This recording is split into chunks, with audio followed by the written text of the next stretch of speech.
Hi friends, welcome back our YouTube channel. ಇವತ್ತು ನನ್ನ ಸ್ಟೈಲ್ನಲ್ಲಿ mutton sambar ಮಾಡ್ತಾ ಇದ್ದೀನಿ. ಇದಕ್ಕೆ ಸ್ವಲ್ಪ ಕಾಯಿ ತುರಿ, ಈರುಳ್ಳಿ, ಬೆಳ್ಳುಳ್ಳಿ, ಚಕ್ಕೆ, ಲವಂಗ, ಕೊತ್ತಂಬರಿ ಸೊಪ್ಪು, ಟೊಮೊಟೊ ಹಣ್ಣು, ಪುದೀನ, ಶುಂಠಿ ಎಲ್ಲ ಹಾಕಿ ರುಬ್ಕೊತೀನಿ. ಟೊಮೊಟೊನೂ ಹಾಕಿ ಎಲ್ಲ ರುಬ್ಕೊಂಡಿದ ನಂತರ ಕುಕ್ಕರ್ಗೆ ಎಣ್ಣೆ ಹಾಕಿ ಈರುಳ್ಳಿ, ಮಟನ್ ಹಾಕಿ ಅರಿಶಿನ ಪುಡಿ, ಉಪ್ಪು ಹಾಕಿ ಒಂದು 5 ನಿಮಿಷ ಬೇಯಿಸ್ಕೊತೀನಿ. 5 ನಿಮಿಷ ಬೇಯಿಸ್ಕೊಂಡಿದ್ದ ನಂತರ ಖಾರ ಪುಡಿ, ಧನಿಯಾ ಪುಡಿ ಹಾಕಿ ಸ್ವಲ್ಪ ಒಂದೊಂದು ಸ್ಪೂನ್ ಹಾಕಿ ರುಬ್ಬಿದ್ದಂಥ ಮಸಾಲೆ ಹಾಕಿ ಒಂದು 5 ನಿಮಿಷ ಬೇಯಿಸಿ ಒಂದು 4 ವಿಜಿಲ್ ಕುಕ್ಕರ್ ಕೂಗಿಸ್ಕೊತೀನಿ. ಏಕೆಂದರೆ ಇದು ಮಟನ್ನು ಅಷ್ಟೊಂದು ಚೆನ್ನಾಗಿಲ್ಲ, ಬಲ್ತೋಗ್ಬಿಟ್ಟಿದೆ.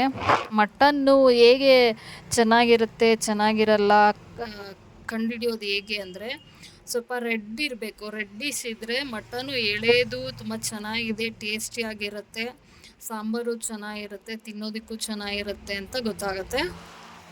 ಬಟ್ ಬಲ್ತೋಗಿರೋದಾದರೆ ವೈಟಿಗಿರುತ್ತೆ. ಮತ್ತು ಇವತ್ತು ನಾವು ತಂದಿರೋ ಮಟನ್ನಲ್ಲಿ ಸ್ವಲ್ಪ ಅದು ವೈಟ್ದು ಏನಂತಾರೆ ಕೊಬ್ಬು, ಅದು ತುಂಬಾ ಜಾಸ್ತಿ ಆಗ್ಬಿಟ್ಟಿದ್ದಾರೆ. ಮತ್ತು ಮಟನ್ನು ಅಷ್ಟು ಚೆನ್ನಾಗಿಲ್ಲ, ಕೆಂಪುದಿರಬೇಕಿತ್ತು. ಎಳೆ ಮಟನ್ನು ಕೆಂಪುದಿದ್ದರೆ ಎಳೆದಾಗಿರುತ್ತೆ, ತುಂಬ ಬೇಗ ಬೇಯುತ್ತೆ, ಟೇಸ್ಟ್ ಚೆನ್ನಾಗಿರುತ್ತೆ ಸಾಂಬಾರು.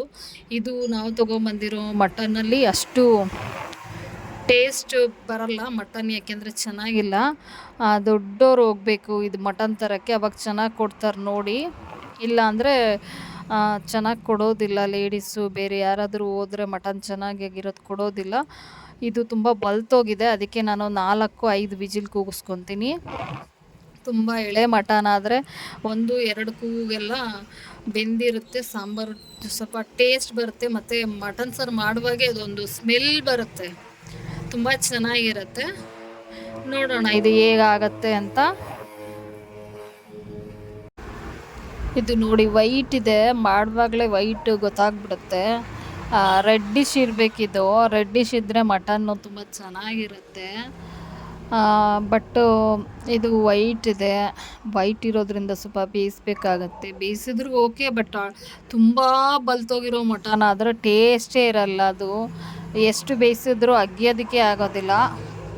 ಮತ್ತು ನೀರು ಕುಕ್ಕರಲ್ಲಿ ಮಾಡುವಾಗ ಸ್ವಲ್ಪನೇ ಹಾಕ್ಕೊಬೇಕು, ಜಾಸ್ತಿ ಹಾಕ್ಕೊಬಾರ್ದು. ಯಾಕೆಂದರೆ ಪಾತ್ರೆಯಲ್ಲಿ ಮಾಡಿದ್ರೆ ಕುದ್ದಿ ಆವಿ ಆಗುತ್ತೆ. ಕುಕ್ಕರಲ್ಲಿ ನಾವು ನೀರು ಹಾಕಿದ್ದು ಸ್ವಲ್ಪನೇ ಕಮ್ಮಿ ಆಗೋದು, ಜಾಸ್ತಿ ಕಮ್ಮಿ ಆಗೋಲ್ಲ. ಒಂದೊಂದು ಸಲ ನಾವು ಎಷ್ಟು ಹಾಕಿರ್ತೀವಿ ನೀರು ಅಷ್ಟೇ ಇರುತ್ತೆ.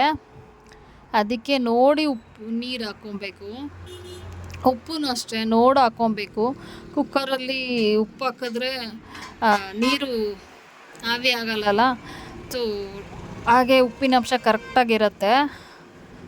ಇವಾಗ ನಾನೊಂದು 5 ವಿಜಿಲ್ ಕೂಗಿಸ್ಕೊತೀನಿ. 5 ವಿಜಿಲ್ ಆದಮೇಲೆ ಇದು ಟೇಸ್ಟ್ ಮಾಡೋಣ ಹೇಗಿರುತ್ತೆ ಅಂತ ನೋಡೋಣ. ನಾನು ರೈಸ್ ಜೊತೆ ಇವತ್ತು ಮುದ್ದೆ ಮಾಡಿಲ್ಲ, ಮುದ್ದೆ ಮಾಡೋಕ್ಕೆ ಟೈಮ್ ಇರಲಿಲ್ಲ, ವರ್ಕಿಗೆ ಟೈಮ್ ಆಗೋಗ್ಬಿಟ್ಟಿತ್ತು. ಅದಕ್ಕೆ ಮುದ್ದೆ ಮಾಡಿಲ್ಲ, ರೈಸ್ ಜೊತೆ ಟೇಸ್ಟ್ ಮಾಡ್ತೀನಿ ಹೇಗಿದೆ ಅಂತ. ಅಂದರೆ ಅಷ್ಟು ಟೇಸ್ಟ್ ಬಂದಿಲ್ಲ ಮಟನ್ ಸಾಂಬಾರು, ಹೇಳಿದ್ನಲ್ಲ ಇದು ತುಂಬಾ ಬಲ್ತೋಗ್ಬಿಟ್ಟಿದೆ. ಸೊ ಓಕೆ ಆಗಿದೆ. ನೀವು ಟ್ರೈ ಮಾಡಿ, ಕಮೆಂಟ್ ಮಾಡಿ. Thank you for watching my video. Share ಮಾಡಿ, ಸಬ್ಸ್ಕ್ರೈಬ್ ಮಾಡಿ. ಮತ್ತೆ ಸಿಗೋಣ ನೆಕ್ಸ್ಟ್ ವಿಡಿಯೋದಲ್ಲಿ. Bye friends.